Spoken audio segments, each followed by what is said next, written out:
Good afternoon, everybody. Please accept my apologies for the late start of today's Facebook Live. We were due to go live at 1 o'clock, but it's now 1:15 and it had to be put back because of an overrunning cabinet meeting.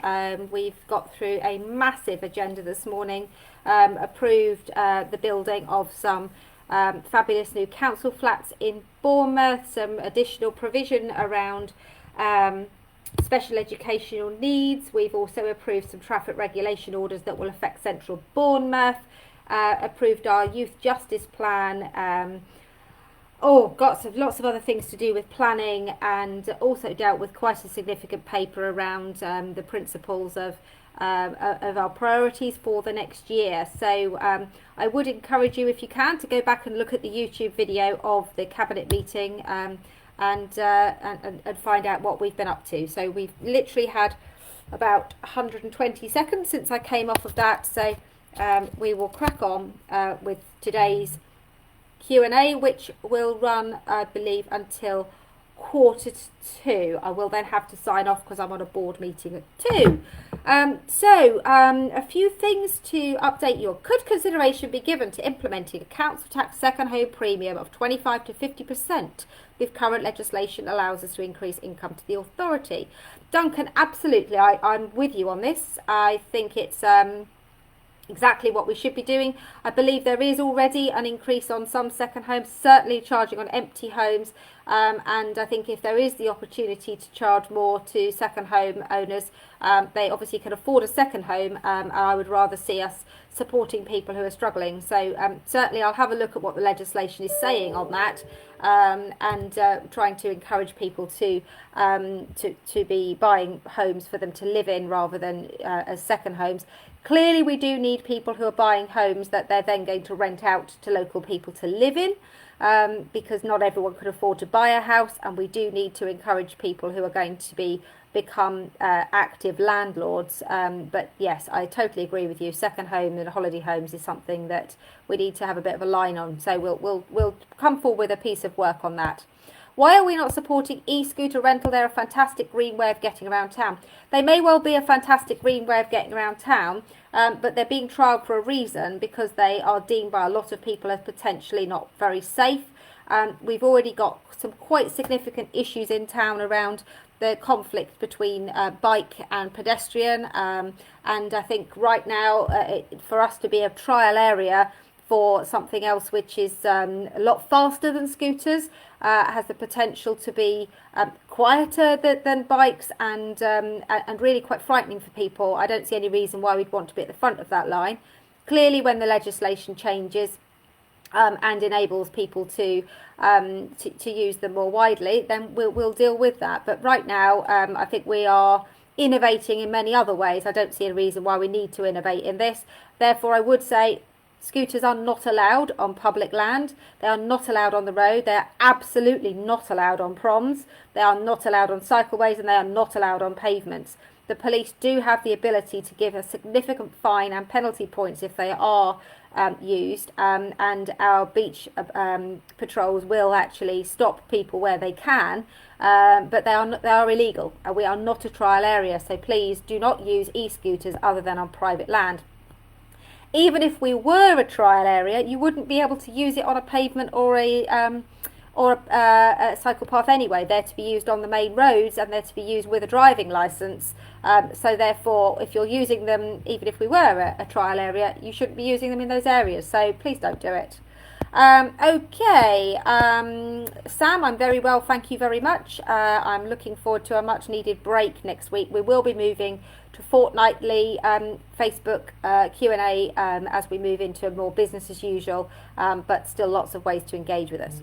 What are we doing to deter people from parking on road curbs, etc.? Okay, Shannon, I'm really glad you brought this up. As of Friday, we have new policy involved. We've been able to implement a clamping and towing away service, which will begin this weekend. None of the previous councils had this in place, so this isn't something that we failed to do. It's something the previous councils have never done.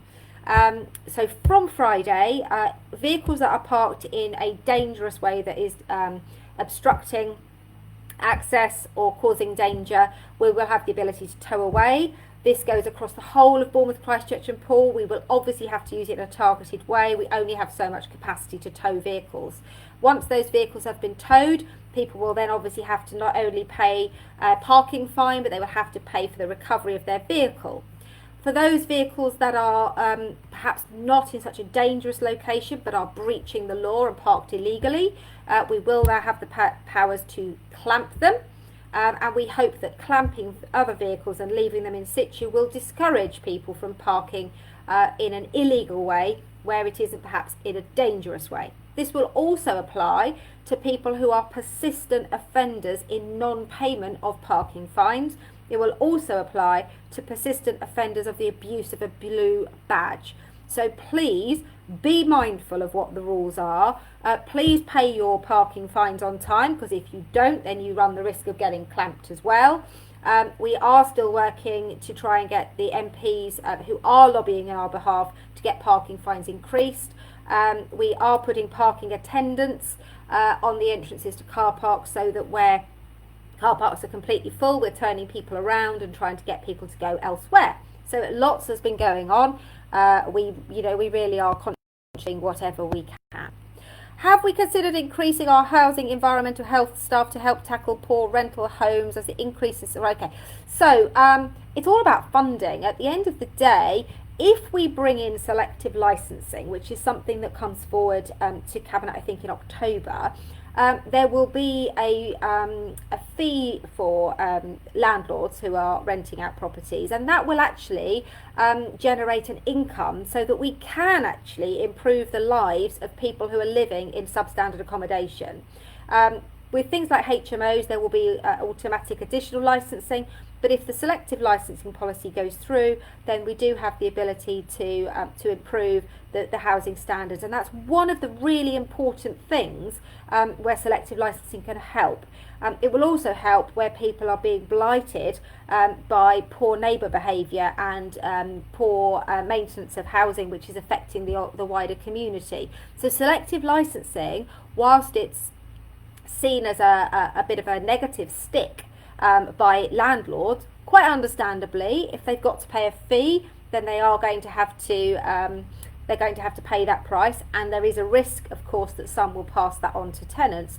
But if we can actually improve the lives of people living in private rented accommodation, the wider society value is good.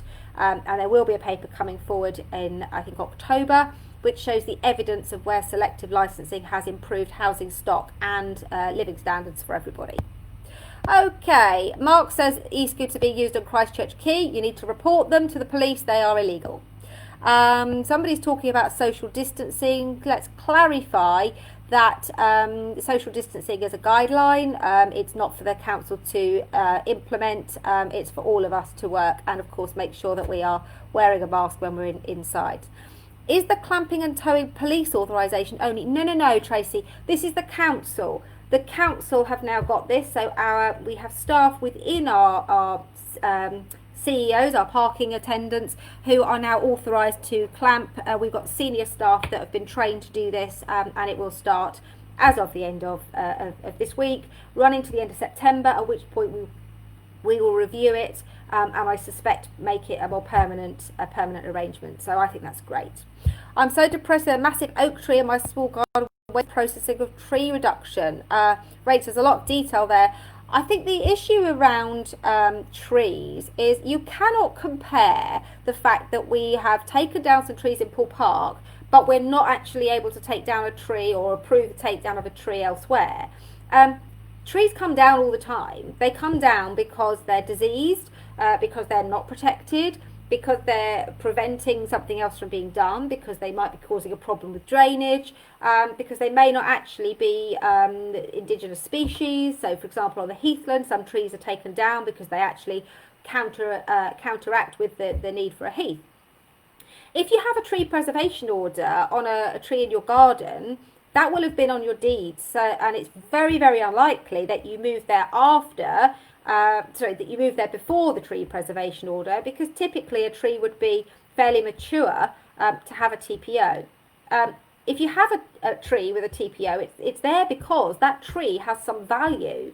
And if that tree has a value, then I'm afraid you have to expect that we will protect it, and the rest of your neighbours will protect it too. You know, we can't do a lot about that. You are allowed to work on protected trees, but you do need to get permission, and you do need to pay for it. If it's on your land, it's your problem. That is part of having a garden, and part of having a garden that has beautiful mature trees. Trees do come down, they are replaced at a higher rate, and young trees do actually sequester carbon at a very high level as they're growing very fast. So not necessarily a bad thing when trees, older trees come down if they're not the right trees, but there we go. There is a real problem with developers taking down trees that aren't protected in anticipation of development. That is really difficult to do, and we need to be really mindful that if you see trees that are being damaged, then you go straight onto the website, have a look on the map where you can see whether trees are or are not protected, and if they are protected, please let us know straight away, because we can act and stop people from taking trees down if we know about them. Once they're down, then it is an enforcement matter, and we have been successful in getting significant fines for people. There was one chap in Poole who, I think the fine was something like £160,000 for taking down some significant trees, and we need to make sure that that, you know, where people have breached the law for their own benefit, that we can restore nature as it should, and hopefully use that money to increase enforcement and to increase our tree cover. Clamping is a great idea. We worry people don't care about £35. You're right, Shannon. Is there ever a quiet time for a council? It's everyone else's holiday destination. Well, we all live here because it's a beautiful holiday destination. That's just the way it is. Can I advise if there's any when soft play cafes can open? Good news, bad news. No news on when they're allowed to open. Unfortunately, they're not in a group. I think there's still some issues around them, and I understand that. I mean, how many 3-year-olds do you know that can socially distance when they see a ball pit or a slide? Good news is we have extended our local discretionary grant scheme. Phase 2 is out at the moment. It does finish at midnight on Sunday. So if you do know of businesses who have not yet claimed, get them to check out the conditions. One of the things that we've done, and this is mindful of soft play, is where a business has a rateable value of more than 51,000, it was previously excluded from many of the government grants. We've now specifically put in a piece of a clause which allows businesses that are not allowed to open, or were not allowed to open as at the 25th of July, which was last weekend, which includes soft play centres, who have a rateable value of between 51,000 and 100,000, will now be allowed to claim under the local discretionary grant scheme. I have been in direct contact with a couple of play centres already to make sure they're aware of it. Clearly, if their rateable value is above 100, there's not a lot we can do. We had to draw the line somewhere. But if they are between 51 and 100 and they're not allowed to open, get them to apply by the end of Sunday. Okay. Okay. Are we closing East Cliff Magic? Okay, so let's get a bit of clarity about these closures you've been hearing about. We are not closing any roads completely. The only road we have closed to traffic in its entirety, and that's between 10 a.m. and 10 p.m, is the Poole Lower High Street and the Poole Quay, between a specific section. East Cliff and Manor Road and some other areas along those East Cliffs are having point closures put in. That basically means that you wouldn't be able to drive from one end at the Royal Bath Hotel all the way to the other end at the Monkey Island car park in a straight line. It means that it is lowered traffic. So wherever you need to get to on that road, you can still get to it, but you're not necessarily going to get to it in a straight line. Bus companies are aware. The detour of the buses has been sorted. We've arranged removal of some branches for where there's low overhanging branches that will affect the buses. But the idea is that it actually reduces down the traffic along there, and actually makes people do a bit of a dog leg and think about whereabouts on that road do you need to be. There is an issue around what's the knock-on effect for other roads, and that's why it's a live consultation. So what usually happens with some of these ideas, if you think back to the way that is traditionally done, is you put forward an idea, you go to consultation. People who don't want it to happen will just go, no, no, no, no, no, no, no. You can't possibly spend any money, because if you spend any money, you're wasting it. So then councils typically go, all right, then we won't do it. What we're doing is we're following government guidance. Government regulations now are very clear. We had a letter yesterday that said no transport schemes will be considered in the future unless there is significant cycling and walking infrastructure put at the top. They are absolutely adamant. This is a Conservative government, which I don't support, and you'll know that I don't support, but this is a Conservative government that is saying to councils across the country, you will prioritise pedestrians and cyclists. You will make sure that there is decent infrastructure for people to make different choices. And that's not just because of our obesity problem, it's because of our climate problem and our congestion problem. It has been policy for many years, but we've been too frightened to do anything. So what's happening instead is that we're putting in temporary measures. Must stress the word temporary. The measures that are going in are either paint, planters and bollards. Ultimately, we put these things in, we assess them, we see what the knock-on effect is. If the effect is negative, we can either adapt them or remove them. If they're positive, then we have an evidence base for whether we want to make a permanent change. But we can't make a permanent change unless or until we go through a full consultation programme. The money's been given to us for this purpose. So we are not using your council taxpayers' money. Yes, we're using government money, but under government instruction that we do it this way. Because we know that historically, the minute people start jumping up and down and saying no, no, no, councils go, all right, then we won't bother. So we're actually flipping it. Completely democratic, because nothing can be permanent. It's a temporary measure. If it has a negative effect, it will be removed. And that is our commitment to you, that you're not going to see anything permanent unless it's successful. And we will take into account all the bits of consultation. As each new project comes online, there will be a consultation live on the website. And if you do have ideas about roads you think you'd like to see stopped up to stop rat runs, tell us. Because it might be that in combination with several other roads, we can create a really good scheme. We're also looking for schools to look at school streets. We want to make sure that around schools we try and encourage people to walk and cycle. And so if we can work with schools and the roads around schools, we can potentially really change the way that children travel in the future.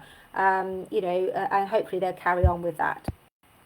In my professional opinion, do you think there'll be another national lockdown? I love the fact, Murray, that you think I'm a professional. I love that. Thank you so much. I think it looks very unlikely that the government are going to look to national lockdowns. The reason they've put local outbreak management plans in is to try and avoid that. I think we have to recognise that as we come towards the winter, it is a possibility. But I think that if we can run the local outbreak plans properly and robustly, it will avoid the need for a national lockdown. That's why it's important that we do what we can around asking other people to practice social distancing. We do ask people to get tests if they are in a situation where they think they may have COVID. We do ask people to work from home if it's practical. I know the government are saying go back to work, but there are lots of companies, including the council, who are favouring home working. That you do continue to wash your hands and you absolutely do wear a mask unless there is a very good reason why you can't.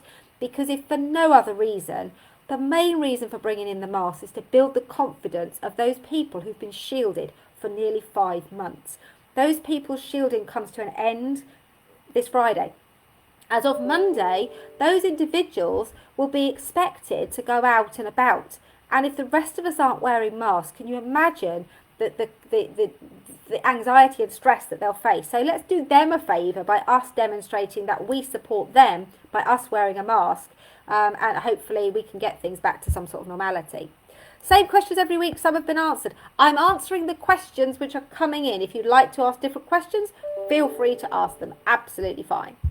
Okay, can people stay in their caravans on a private way? Obviously houses are overcrowded.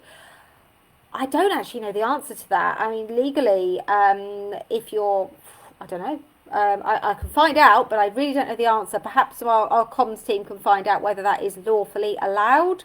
If it's if you're staying there because you're staying for the weekend, I can't see it being a problem, but you certainly shouldn't be living in a caravan unless you've got permission. But for people in nursing homes, how come two choices are given?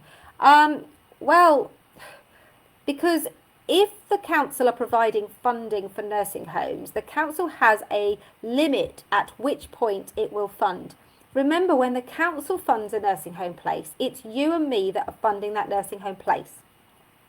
You know, the council can't fund a £2,000 a week home. That's just not fair or practical on the average taxpayer who might actually be struggling to pay their rent and their council tax.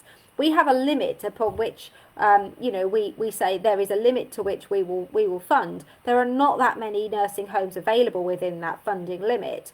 And actually, if you want to have a wider proportion of care homes, then actually there's a self-funding issue. We shouldn't be giving people a vast choice of places to live in the same way as, we just don't have hundreds of care homes. So I'm afraid it's a case of, we have what we have and we make it available to those most in need and most in need of funding. The beach has been broken in twice over 18 months. You'd like to hand back tied to December. Nikki, I think you'll find that we have made a bit of a pause in terms of handing back. I know people who are struggling with the finances have been given the opportunity to hand their keys back early and pause. So can I make a suggestion? You contact the Beach Hut team and see whether we can do that. I totally agree that it is worth looking at a 2-month notice period.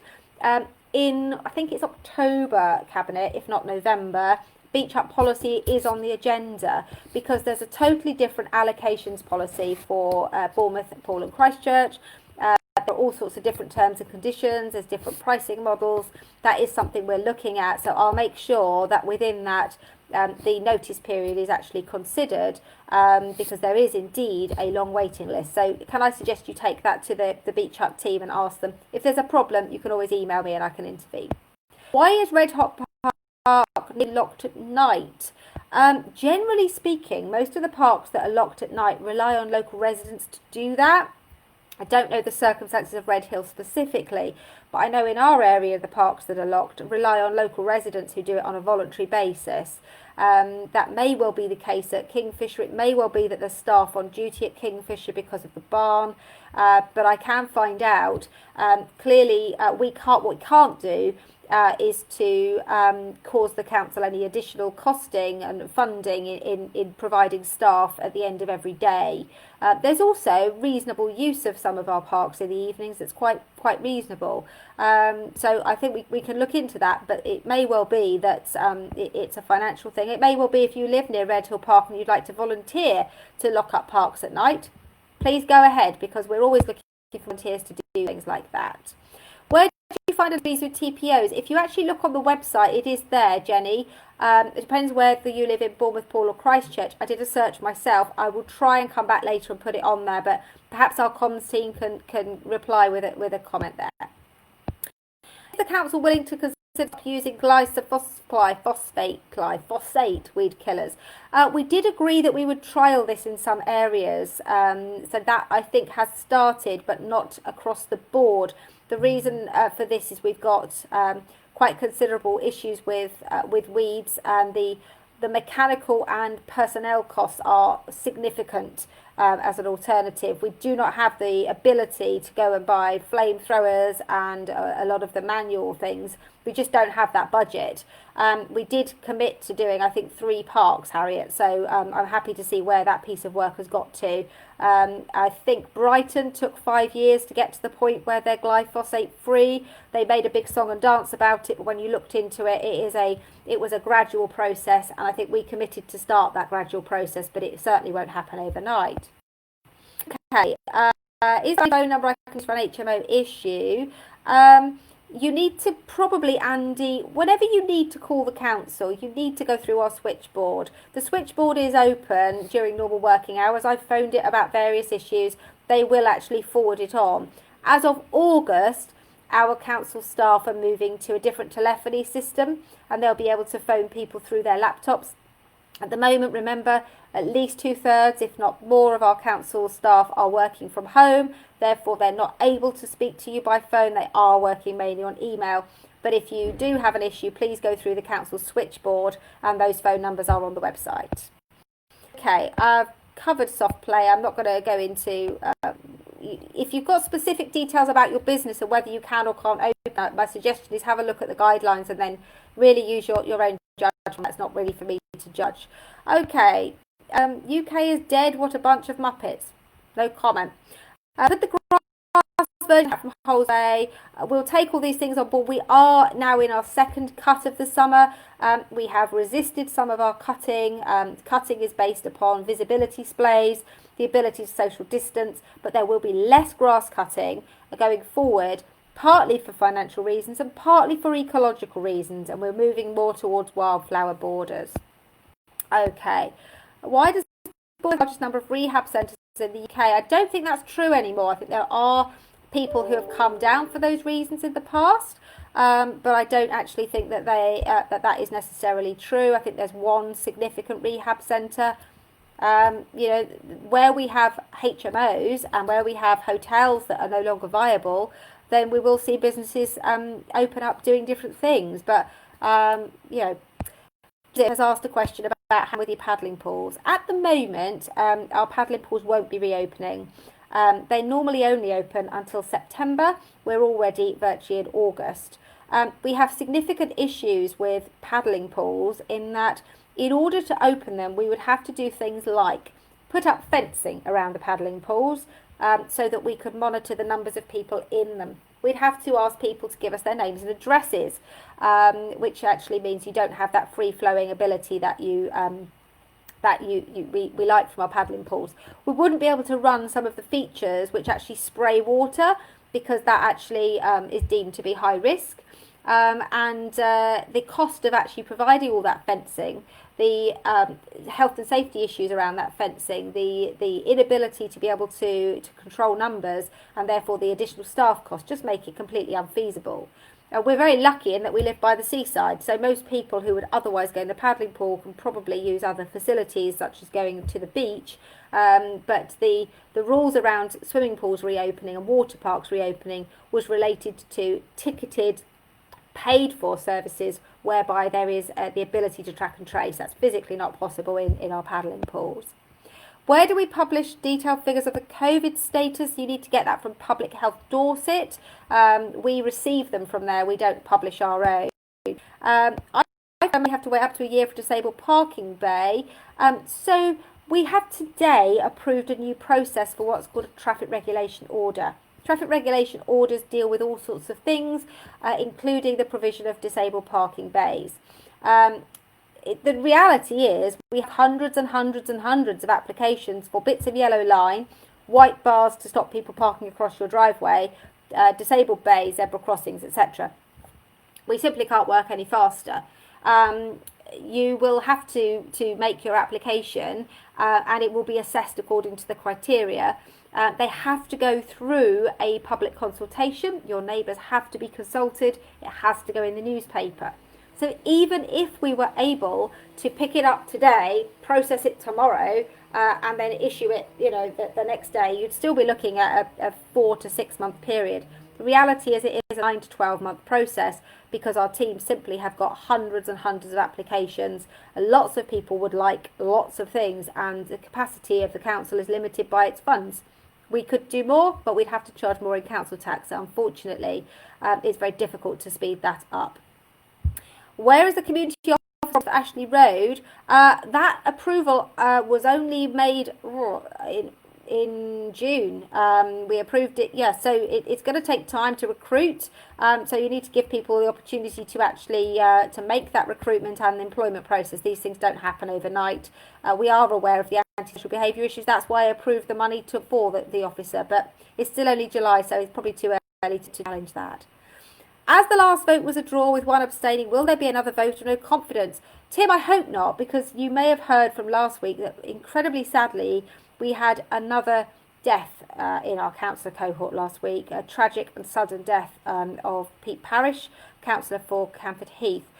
I really hope that the opposition do not decide that it is an appropriate time to bring forward a vote of no confidence when we are legally disallowed from holding any new elections. If they do, I will see that as being incredibly disrespectful. Ultimately, we do have the mandate to run the council, and we are working cross-party where we can. Okay. Thank you for your help. You're welcome. Why we don't have road disinfecting? It's a decision that our officers have taken that it isn't of great value. That the minute you've disinfected roads, that you need to re-disinfect the roads. There's no significant benefit seen from doing that. There is some disinfecting that goes on where we've had instances of public urination. So behind beach huts and in some of our alleyways, they do get disinfected. I will make the comment about around Bournemouth Station. Happy to take that forward for you. I see the Camford Cliff stabilisation work is happening. Yes, it is. That's from September. The issue with East Cliff is that the cliff lift itself is a significant piece of work for which there's no separate funding, and I believe the East Cliff is probably not just yet stabilised, so I think it's a way down the line. I am looking at trying to deal with some of the mess around that site where there's lots of Harris fencing, about whether we could potentially put some attractive hoardings up so that it doesn't look quite such a state. So we'll take that forward. Okay, we're running out of time. I know above the national average. Not going to get involved in comments about COVID care deaths. They're not responsibility of the council. You need to relate to our public health. Thanks for litter on our local beaches. The long-term strategy is we've got a lot of great stuff going on with regard to signage, some great decals that are going onto the pavement. We've got a brilliant children's art competition. That art is being worked up at the moment, should go up imminently. We have announced our winners, and if you go to our Leave Only Footprints website, you can see all the fantastic entries. I think Coral was our winner from the primary schools, Kai from secondary schools. I can't remember the name of the girl from the college for the special educational needs, but some really great posters that are going up. We have got more litter pickers working for the council, and voluntary groups have stepped up. Save Our Coastline, Dorset Devils, Boscombe Beach Busters, I think, is another one. And I got contacted after last week's Facebook Live, was the week before, from a lady called Emma who's doing a litter pick around Twin Sales Bridge. So lots of opportunities to get involved there. And we're looking at the whole beach management strategy ready for next year. Okay, what is the policy on people living in disabled adapted homes no longer needing that property longer? We do encourage anyone that's living in a council property, not private property, that's not our business, but if you're living in a council property and the property is no longer fit for you, we do encourage people to move through the Dorset Home Choice. We do encourage people to downsize, so if you're living in a family home and you no longer have a family at home, those bits of work are done regularly with our tenancy managers. So we do try to do what we can, but understandably that can take a little while. Okay, I'm going to have to call this to a close. I'm going to finally just raise Anna Katerina's comment about, can we remove telephone boxes that are used as toilets and drug dens? The telephone boxes are not in our gift to remove. There is one in West Hill we've been asking BT to remove for some time. I know the one that's around the corner from my house, which I'd just like to stress is not used for toilets or drug dens. It's just been a bit of an advertising space for years, has disappeared. So I think we'll take that up with British Telecom, but unfortunately it is down to them. They are their property, not our property. But I totally accept that we do have some problems with these spaces being used. So I will go through the rest of the questions that are going to come in. I apologise that I can't carry on any longer because I do have to get to a board meeting, but I will be back in 2 weeks' time. Please do keep the questions coming in. It doesn't matter what your question's about. It doesn't need to be about COVID related things. It could be anything to do with the council. This is a way we're trying to engage with you. We will be restarting our community engagement strategy, which still has to cover Christchurch and a couple of wards in Poole. That will restart at the beginning of September. when we're back to having residents in the streets as opposed to visitors. I will just say, please stay local, shop local. Our businesses need us. From August, we've got the Eat Out to Help Out scheme. Remember, please try and eat healthily. We also have an obesity strategy. If you go on the government website, you can actually see under taxservice.gov.uk, Eat Out to Help Out, find a restaurant. Pop your postcode in. It will actually tell you all of the organisations locally that are offering this fantastic discounted eating programme. I'm really delighted to see lots of independent cafes and restaurants on there, as well as the chains. Please do your best to support all of our local businesses. Please stay safe. Please wear a mask. If you don't have access to buy a mask, our library team did put a thing up where you can make them. You can even make them out of a sock. So stay safe. I will see you again in 2 weeks' time, and keep the questions coming in. Thanks a lot. Bye-bye.